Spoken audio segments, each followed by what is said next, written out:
For the most part, Lovecraft Country is focused on adults, but what about the kids? Like her mother, Dee's also grieving for the loss of her father. Because she's a kid, she's unable to alter her situation. Unlike Hippolyta, who we saw go on a journey of self-discovery.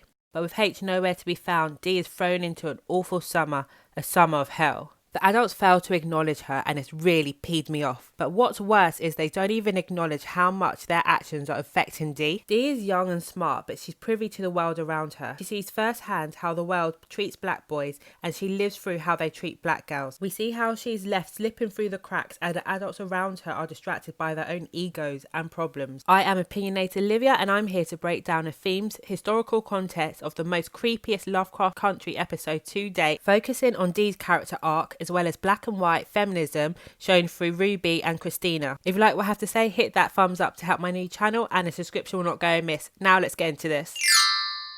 We open with a crowd gathered to pay their respects for young Emmett Till. In real life, he was murdered 65 years ago by 2 white men. His nickname was Bobo, and this draws us quite nicely to the title of the episode. Jig-a-Bobo is racial slur for a black person, and it comes from the Bantu meaning meek, servant or slave. But Bobo also means black in the Ashanti Ghanaian tribe. Nowadays, it's a Ghanaian boy's name, meaning they were born on Tuesday. Outside of Till's funeral, Dee smells her friend's decomposing body. It is the height of summer, and this is in reference to Till's real-life body. When he died, his body was left for days in a river and this completely disfigured him. His mother, Manny, was advised not to have an open casket. And in fact, even the sheriff of Mississippi gave strict orders against it. We see members of the church and the Nation of Islam speak up against the horrific crime, showing a disbelief across all faiths. And we also hear Ruby say he looked like a monster. In real life, Mammy Till made the choice to give him an open casket so the world can see what happened to her innocent son. In her own words, she said, "I wanted the world to see what they did to my baby."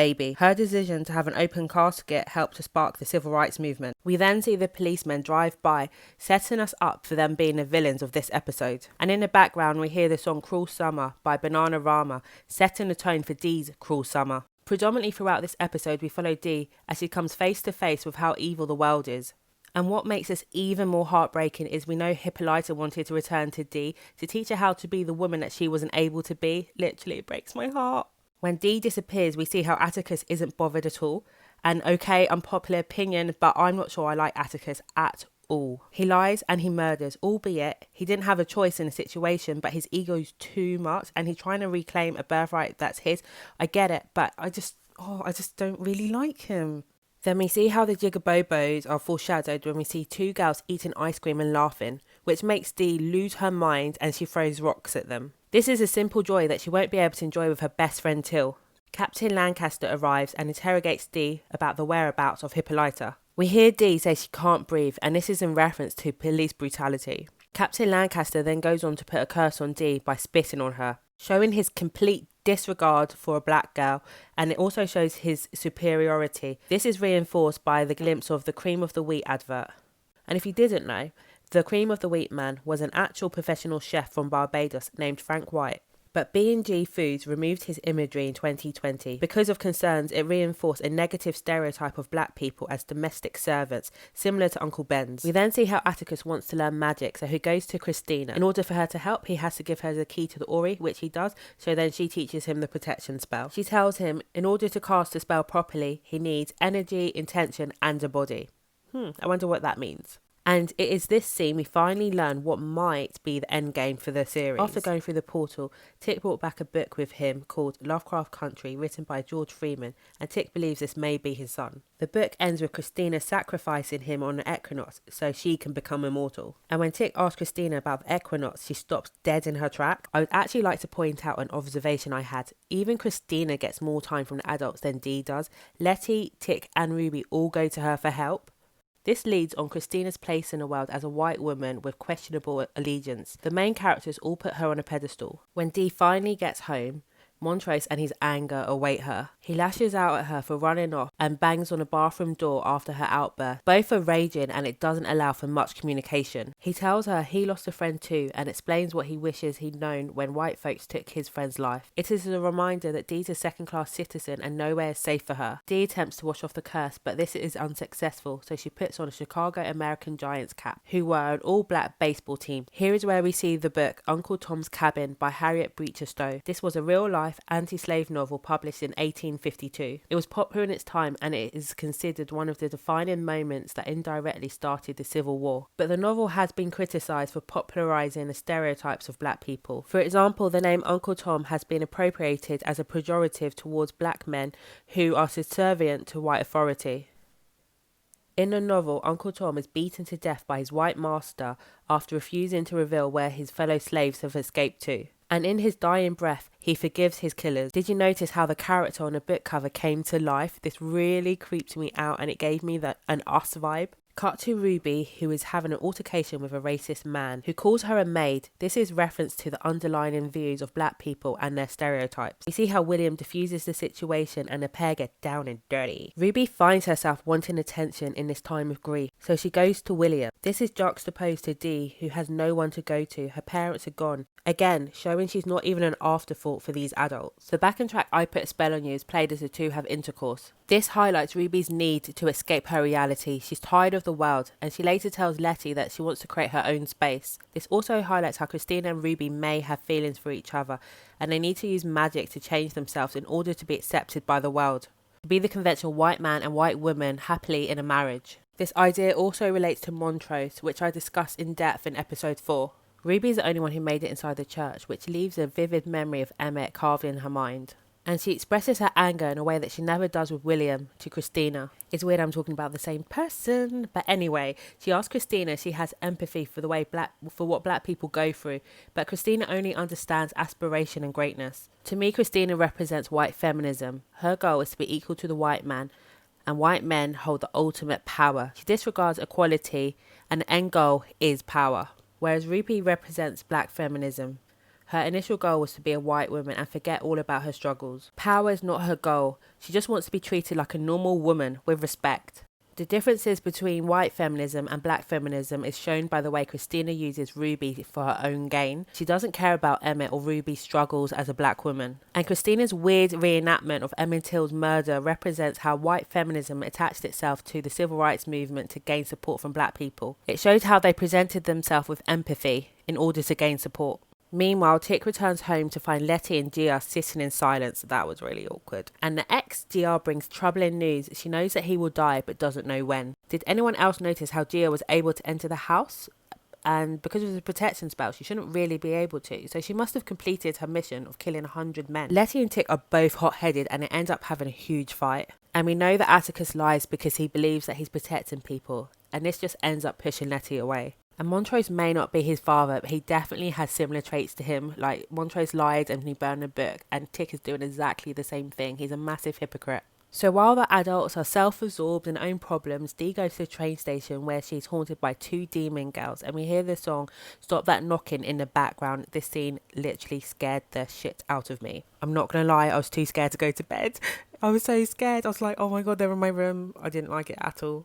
Do you remember the character come alive on the Uncle Tom's Cabin book? Well, here's why that was significant. The book was adapted into the Minstrel Tom show. In the Minstrel performances, Topsy was portrayed as a happy, mirthful character. She had dirty clothes, kinky hair, and misused the English language. This was a tool to dehumanize her. The Topsy dolls were used in advertisement, and her image became more and more exaggerated and clown-like. Her imagery was eventually used in cartoons in the 1940s. And growing up in the 1950s, Dee would have been familiar with these images. This is a cruel reminder to her that white America sees her as an uncivilized joke. We could also say that they are examples of pickaninnies. According to Dr. David Gabin, the founder of the Jim Crow Museum of Racist Memorabilia, the pickaninnies were used to mock black children as unruly, wild and unkept. We see Dee when she bumps into Leti. She tries to tell her about the curse, however she's unable to speak. This is a nod on how black children, especially black girls, are often silenced in society. Their voices are not valued, and this is a running theme throughout this episode. Tick turns to Montrose, where he asks his dad, "Did you cheat on Mama?" He literally doesn't hold back. And Montrose is finally able to be open, and he explains his desires, but he never acted on it. He tells a story about when he was a kid, when his pastor was caught in a park with another man.